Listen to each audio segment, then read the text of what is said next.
प्रामुख्याने ज्यांचा जन्म 2/11/2029 या तारखेला झालेला आहे, तर हे लोक फार ओव्हर थिंकर असतात. छोट्या-छोट्या गोष्टी, बारीक-बारीक गोष्टी फार मनाला लावून घेतात आणि लगेच त्यांना डोळ्यामध्ये पाणी येतं. अशा जर कधी घटना या त्यांच्यासोबत घडत असतात. प्रामुख्याने जर कधी बघायला गेलं तर हे लवकर हर्ट होतात. कोणाच्याही बोलण्याने हे पटकन हर्ट होतात. त्यासोबतच असे लोकं फार क्रिएटिव्ह असतात. माइंडसेट फार क्रिएटिव्ह असतो. कोणत्याही गोष्टीला लगेच हे ॲक्शनमध्ये उतरवण्याच्या मागे असतात. त्यासोबतच मीडियामध्ये हे लोकं चांगलं नावलौकिक करू शकतात.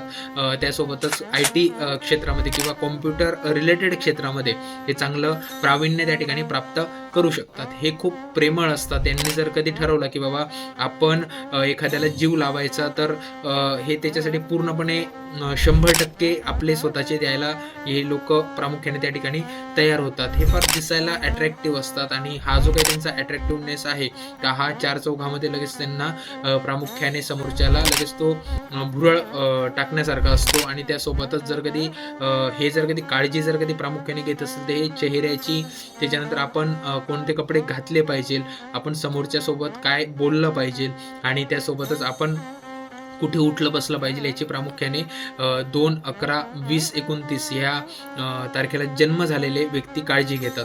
आता प्रामुख्याने याच्या जर कधी तुमच्या उलट जर कधी आयुष्यामध्ये घडत असेल किंवा काही त्रास होत असेल, आता प्रामुख्याने यांचं जे काही नेचर आहे ते असं आहे की प्रामुख्याने हे बारीक गोष्टी माइंड करतात, बारीक गोष्टी मनाला लावून घेतात. तर या गोष्टींवरती एक मी रेमेडी तुम्हाला देत आहे.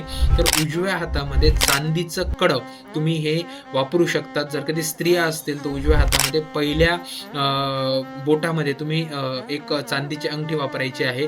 दुसरी रेमेडी असं आहे की चांदीच्या ग्लासने पाणी तुम्ही प्यायचं आहे. पाणी पिताना चांदीचा ग्लास तुम्ही त्या ठिकाणी वापरायचा आहे. आणि तिसरं म्हटलं म्हणजे चांदीची जर कधी जितकं चांदीच्या गोष्टी तुम्हाला प्रामुख्याने वेअर करता येतील, जसं गळ्यामध्ये काही गळ्यामध्ये चेन वगैरे असेल किंवा हातामध्ये काही ब्रेसलेट्स असतील किंवा अंगठी वगैरे असेल, तर हे प्रामुख्याने त्या ठिकाणी तुम्ही वापरू शकतात. तर प्रामुख्याने 2 तारखेला म्हणजे 2 हा ज्याचा भाग्यांक किंवा 2 हा ज्याचा मूलांक येत आहे, तर त्या विशिष्ट त्या व्यक्ती नेमक्या कशा असतात किंवा त्यांचे पॉझिटिव्ह पॉईंट्स काय आणि निगेटिव्ह पॉईंट्स काय आपण या व्हिडिओच्या माध्यमातून आपल्यासमोर मांडलेले आहे. प्रसाद राजन्स ॲस्ट्रॉलॉजी निमोर्लॉजी. धन्यवाद.